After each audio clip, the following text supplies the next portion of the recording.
Là, ça va vite. Je peux dire, ça va faire des cases.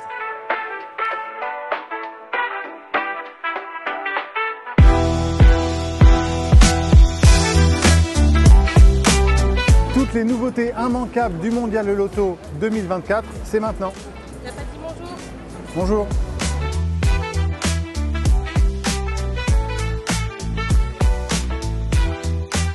On commence notre visite avec les constructeurs français qui, vous allez le voir, étaient plutôt généreux en nouveautés. Sur le stand Citroën, on retrouve la C4 dans sa nouvelle version restylée, mais la grosse nouveauté du stand, elle est derrière moi. C'est un gros truc vert qui s'appelle C5 Aircross Concept. Et évidemment, sans surprise, ça préfigure le futur C5 Aircross. Donc, d'un point de vue technique, en fait, c'est une plateforme STLA Medium qu'on connaît par exemple sur le Peugeot 3008. Sauf que là, on a un modèle qui est plus étendu, 4,65 m de long, c'est bien plus que le précédent. Ça reste un SUV à 5 places. La vraie question, c'est est-ce qu'il sera aussi confortable que son prédécesseur qui était vraiment particulier en termes de suspension, très moelleux, très agréable. Une autre question, c'est est-ce qu'il va conserver ses 3 sièges arrière individuels coulissants? C'était l'un de ses atouts. Bref, tout ça, on le saura un peu plus tard. Ce qu'on sait pour l'instant, c'est que sur cette plateforme, il va pouvoir accueillir des technologies essence, hybride rechargeable et électrique, comme le 3008. En revanche, on ne sait pas encore s'il aura la grosse batterie de 98 kWh, parce que chez Citroën, désormais, on s'oriente plutôt sur des voitures économiquement accessibles.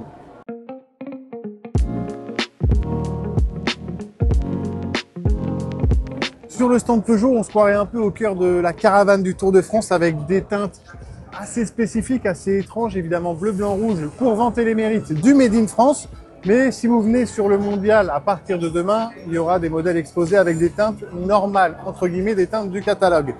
La nouveauté la plus importante du stand, c'est elle, la i408, une version 100% électrique de la berline qu'on connaît déjà, donc 4,69 m de long. A priori, sur le papier, elle a tout pour être une potentielle concurrente de la Tesla Model 3, c'est pas rien.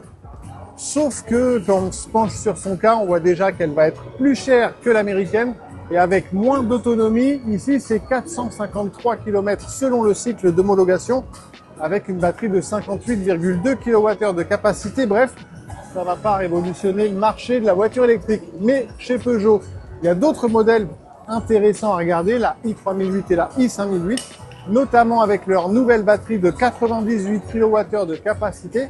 Et dans le cas du 3008, ça permet d'atteindre jusqu'à 700 km d'autonomie. Et là, c'est du sérieux. Enfin, dernière nouveauté sur le stand Peugeot, c'est le concept car. Mais nouveauté, je suis pas sûr, c'est un peu du réchauffé même, c'est l'Inception qu'on a déjà vu 2 fois dans des salons. Et la première fois, c'était début 2023, donc au salon, au CES.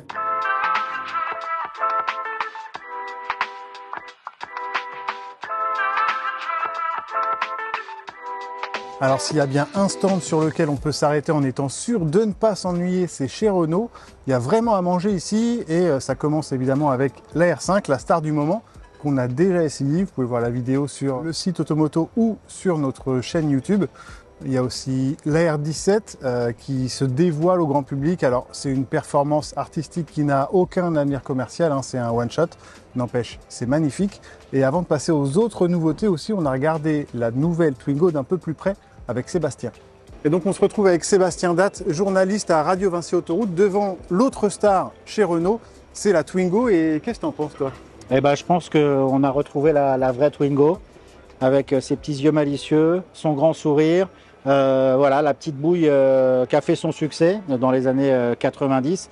Et je pense que voilà, Renault poursuit sa lancée des voitures un peu retour vers le futur, la nostalgie, et ça marche bien, électrique. Je pense que ça va marcher, quoi. Ouais, en production dans 2 ans normalement. Et effectivement, au-delà même de la forme des phares, on voit le petit arrondi sur la calandre là. Tout est assez fidèle à celle d'époque. Et ouais, c'est plutôt sympa. Hein. Ouais, donc je pense que ça va avoir son succès. Ils ont arrêté leur toute petite électrique. Il y a la R5 qui arrive et puis là le retour de la Twingo. Je pense que ça va être bien efficace avec les petits détails qui vont bien là. Et elle est même plus réussie que la R4 selon toi? Alors, je pense qu'elle est mieux réussie dans le sens où elle retraduit plus ce qu'était la Twingo. Ouais. La R4 est très jolie, mais par rapport à la 4L, d'antan, C'est vraiment un autre véhicule, Ouais. je trouve. Ça ressemble pas vraiment à ce qu'était la Oui, alors que 4L. là, c'est vraiment Alors que là, fidèle, c'est quoi. vraiment fidèle. Voilà, un petit peu plus large. Elle a un petit popotin un petit peu plus large à l'arrière. Et sinon, c'est vraiment la copie conforme, revue et corrigée, remis au goût du jour. Bah, j'allais dire pour 2024, plutôt pour 2026, quoi. Ouais, c'est ça. 2026 en production. Du côté de la Renault 4, alors on retrouve une plateforme de R5 avec des motorisations de 120 ou 150 chevaux, évidemment en électrique, et des batteries de 42 ou 52 kWh de capacité. Côté gabarit, on se trouve sur un véhicule de 4,24 m de long, donc c'est assez proche du Renault Captur. Ce sera une voiture fabriquée en France, évidemment. Et côté look, on joue là encore la carte de la nostalgie. Ça se voit notamment au niveau des vitres de custode, du haillon, de la calandre ou plus globalement de son allure générale. Sur le côté utilitaire du stand Renault, on retrouve l'estafette. Alors, c'est vrai, je suis d'accord, d'un point de vue esthétique, les références au modèle d'époque sont moins évidentes que sur une R5 par exemple. N'empêche que c'est un véhicule super intéressant à l'état de concept car pour l'instant, mais on sait que ça arrivera, il y aura une version de série en tout cas dans les 2 ans à venir. C'est un véhicule électrique qui est pensé pour la livraison du dernier kilomètre, donc plutôt urbain.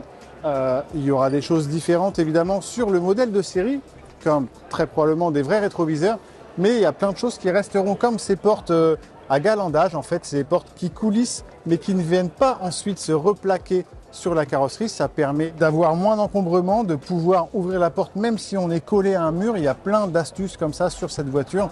C'est le cas aussi en ce qui concerne la circulation à l'intérieur.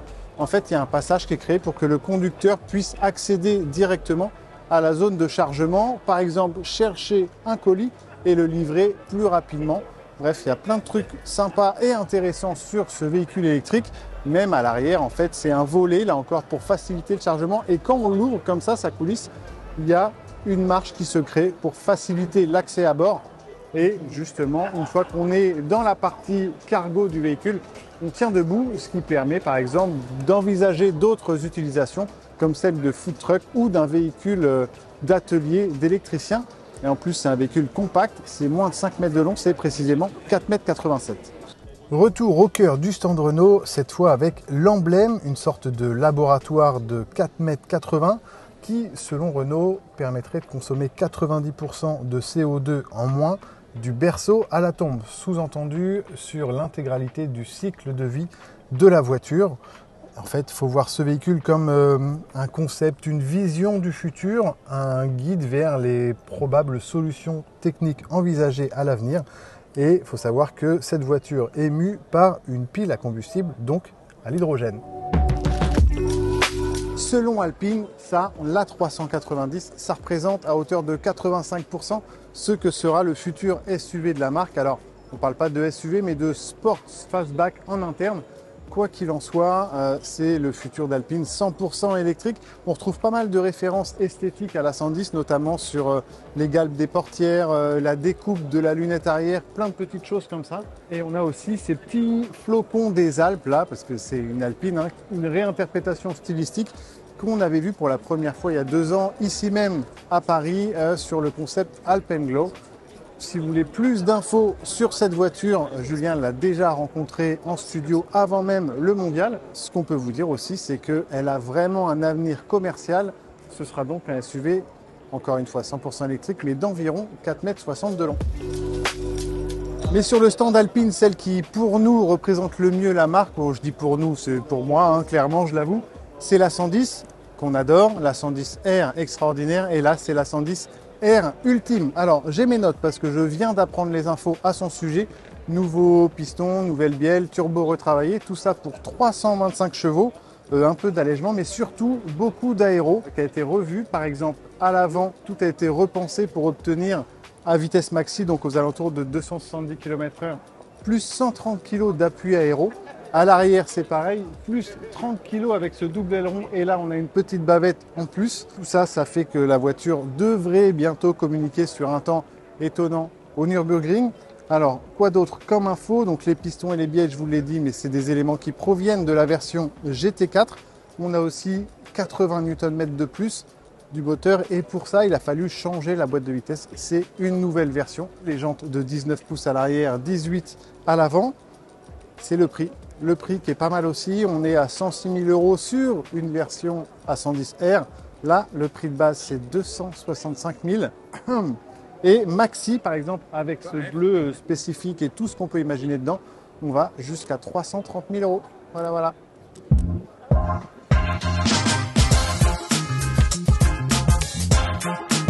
Chez Dacia, on retrouve évidemment toute la gamme, dont la nouvelle Spring. Mais ce qui nous intéresse là, c'est le Bigster.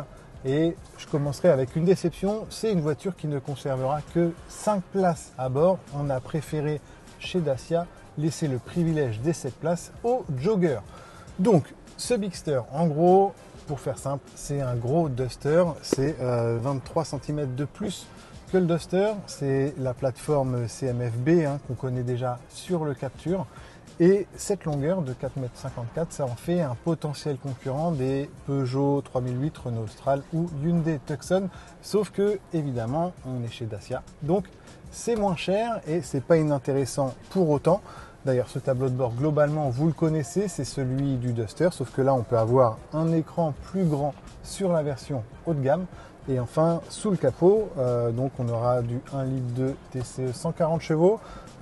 En éco-G aussi 140 chevaux, ce qui pour nous évidemment, même si on ne l'a pas encore essayé, devrait constituer le meilleur choix sur ce Bigster, tout simplement parce que c'est un coût maîtrisé de rouler avec du GPL et en plus de ça, ça permet, si on additionne GPL et essence, d'avoir une autonomie qui dépasse selon Dacia les 1400 km. Enfin, pour finir avec la gamme technique, il y a aussi du 1,8 litre hybride 155 chevaux et évidemment une version 4 roues motrices qui, elle, conserve le 1 litre de TCE mais en version 130 chevaux.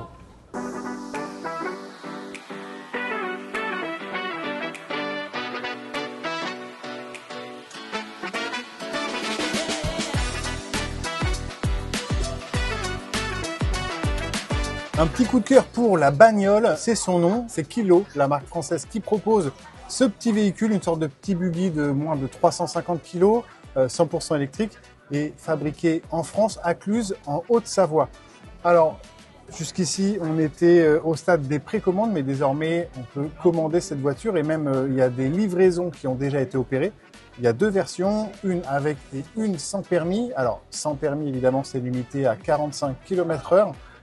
On a une batterie de 6 kWh de capacité et 8 chevaux. Et il y a une version donc, qui porte la capacité à 12 kWh et ça permet de parcourir 135 km entre deux charges. Un petit stop chez Delage où on aperçoit la D12, une sorte d'hypercar qui a été présentée pour la première fois il y a environ 4 ans.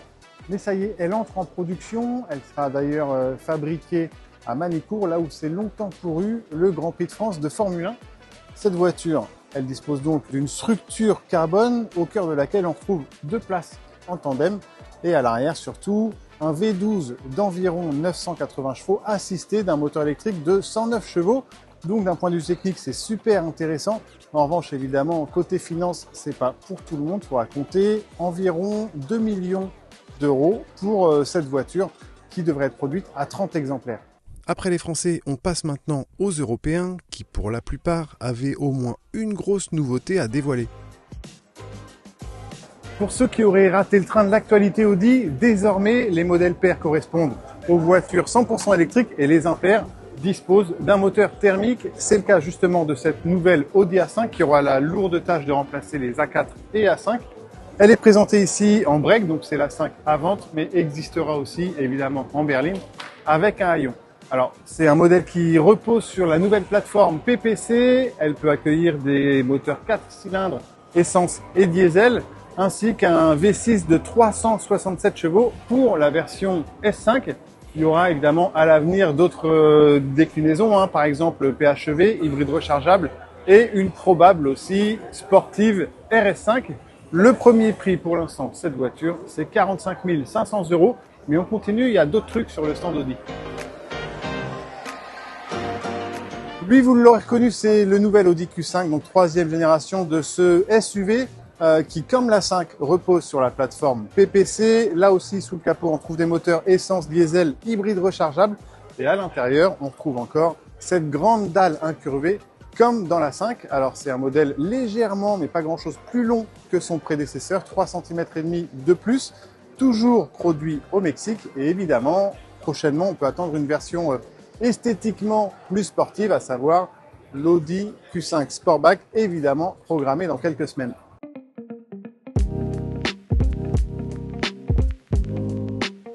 À propos de Sportback, justement, chez Audi, la star, ou tout au moins la voiture la plus mise en valeur, c'est elle, c'est la Q6 Sportback e-tron, version un peu SUV coupé, si j'ose dire, du Q6 qu'on connaît déjà. Et il faudra compter 2 400 € de plus pour celle-ci, qu'on verra sur nos routes dans le meilleur des cas début 2025. Audi annonce sur cette voiture 100% électrique jusqu'à 650 km d'autonomie. Il faut savoir que son soubassement, sa plateforme, elle s'appelle PPE et c'est un élément qui a été développé conjointement avec Porsche et qu'on retrouve par exemple sur le Macan. Ces dernières années, Alfa Romeo, c'est la marque qui fait rêver tout le monde, mais globalement, personne ne l'achète. Malgré tout, on reste dans le coup du côté des Italiens de chez Stellantis et on présente ici la Junior, qui pour le coup a failli s'appeler Milano, mais peu importe. C'est un petit SUV urbain de 4,17 m de long qui partage sa plateforme avec la Peugeot 2008. Et alors, avec ses ambitions premium, c'est un potentiel concurrent des Lexus LBX ou des S3. Alors, la base technique 2008, les moteurs, c'est globalement la même chose. On aura un petit 1,2 litre avec une hybridation légère 48 volts, 136 chevaux, ou alors des versions 100% électriques, annonçant jusqu'à 410 km d'autonomie, ou pour cette version Veloce, évidemment un peu plus enthousiasmante sur le papier, c'est 280 chevaux. On trouve aussi sur le stand la 33 Stradale, une petite supercar vraiment magnifique, limitée à 33 exemplaires seulement, tous vendus avec le moteur de la Maserati MC20, un V6 de 620 chevaux, ou une version électrique qui, elle, grimpe à 750 chevaux, mais qui, a priori, a beaucoup moins intéressé les futurs clients.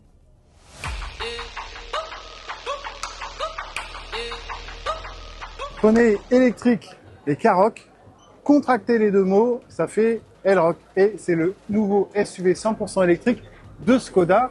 Alors c'est 4,49 m de long, un potentiel concurrent donc des Peugeot i3008, Renault Scénic, Ford Explorer et bien d'autres. 33 300 € en prix de base avec différents niveaux de batterie, 55, 63 ou 82 kWh pour des autonomies allant jusqu'à 560 km pour la plus grosse d'entre elles. C'est du sérieux et évidemment d'un point de vue technique, ça partage beaucoup d'éléments avec la Volkswagen ID.5, c'est à découvrir bientôt dans Automoto.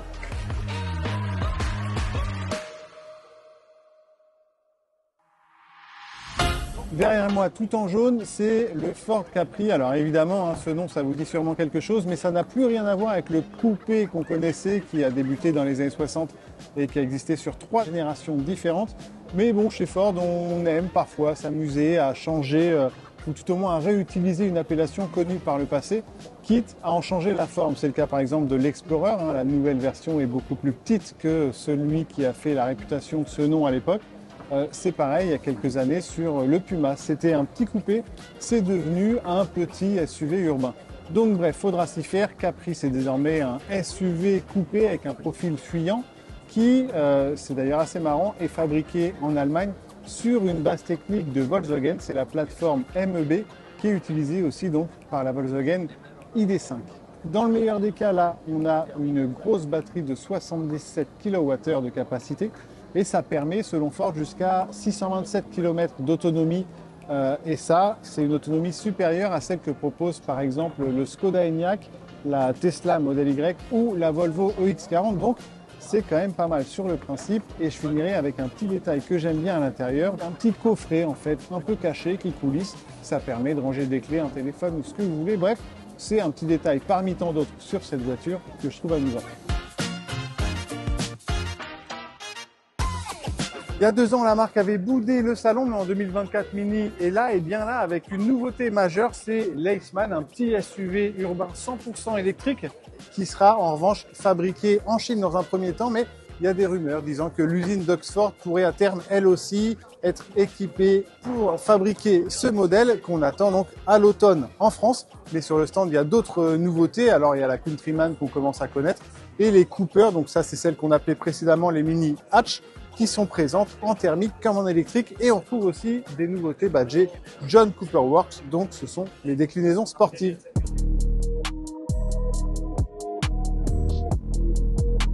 Chez BM, on retrouve le X3, 20 ans d'existence, une 4e génération, un modèle sans grande surprise esthétique, mais bien dans son temps, avec une présentation intérieure faite d'écran et un poids costaud de 2 tonnes. Alors on vous propose déjà de lire notre essai sur le site auto-moto.com. C'est une voiture à laquelle on connaît déjà des moteurs essence, diesel ainsi que des hybrides rechargeables.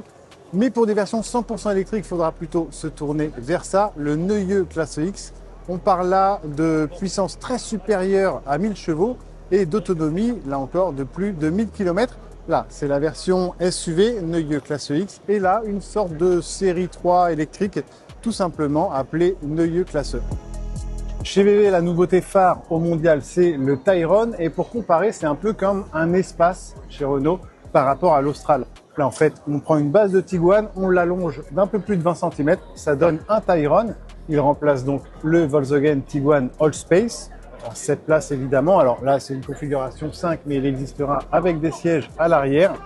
Par rapport à son prédécesseur, il était fabriqué au Mexique, celui-ci arrive d'Europe. Il est en Allemagne et côté moteur, c'est exactement la même chose que le Tiguan, à ceci près qu'on n'aura pas en France la version à transmission intégrale pour cause de malus. Et enfin, premier prix, 49 800 €. Dernier volet de notre visite avec les constructeurs asiatiques, mais Hyundai est absent cette année, tout comme les marques japonaises Toyota, Honda, Nissan, Mitsubishi et Suzuki. Il ne reste donc que Kia et les constructeurs chinois. Bienvenue sur le stand Kia où on présente l'EV3. Alors l'intérêt, il est évident, c'est la meilleure autonomie de son segment en électrique. Mais alors, quel segment justement? C'est celui par exemple du Peugeot i2008. C'est un véhicule de 4,30 m de long avec un coffre de 460 litres, assez compact donc. Alors la partie électrique côté moteur, c'est le e-Niro en fait, un moteur de 204 chevaux et on a 2 capacités de batterie donc pour 436 ou jusqu'à 605 km d'autonomie électrique. C'est considérable. Et on connaît aussi les prix, donc 35 990 € pour la petite batterie, 5 000 € de plus pour l'autre. C'est un modèle qu'on va essayer tout début novembre dans Automoto. Et a priori, il a tout pour plaire, surtout que si on le compare à ses concurrents, c'est un modèle qui apparaît mieux placé en termes de prix face à des rivaux qui, en plus, sont moins puissants. Voilà le coffre de ce véhicule qui, d'un point de vue esthétique, rappelle aussi son grand frère vraiment plus imposant, le EV9. Et toujours sur le stand Kia, on retrouve le PV5 Concept, un véhicule pensé pour le transport de personnes et évidemment 100% électrique. Vous le savez probablement, le constructeur chinois Leapmotor est désormais détenu à 51% par le groupe Stellantis qui contrôle énormément de marques dont Peugeot, Citroën, Opel ou Alfa Romeo. Le but pour Stellantis étant d'écouler hors de Chine des modèles électriques à bas coût. Et justement, au mondial, on présente la B10, un SUV de environ 4,50 m de long, à peu près 200 chevaux, sans grande originalité stylistique, mais potentiel rival donc des Renault Scénic et Peugeot i3008, uniquement en électrique, mais certainement avec des tarifs bien plus alléchants que les modèles français. Le mondial reflète assez bien le marché automobile et ses changements. Par exemple, ici, il y a de plus en plus de constructeurs chinois et c'est l'actualité qui est comme ça, mais il y en a un qui est quand même pas mal installé en France, c'est BYD. Par exemple, ils comptent désormais 37 points de vente sur notre marché et ils ont vendu à fin septembre déjà 2 fois plus de modèles que l'an dernier. Donc ça progresse pour BYD. Et au mondial, on en profite pour présenter la Sea Lion 7. C'est un imposant SUV fastback, évidemment 100% électrique, et qu'on aura en France disponible à la commande dès le mois de novembre 2024.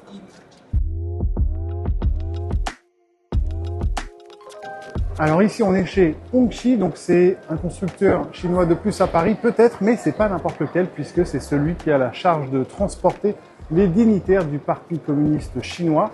avec cette Goya, c'est une sorte de Bentley ou de Maybach chinoise. Ici, elle est avec un V8 et elle s'étend sur 5,35 m de long. Mais Xi Jinping lui-même, par exemple, circule là-dedans dans une version encore plus longue et avec un moteur V12. Alors, c'est intéressant tout ça, c'est même grandiose, mais c'est pas ce qui compte pour l'Europe, pour ce nouveau constructeur. Donc, on prononcera plutôt Hongqi pour des raisons marketing.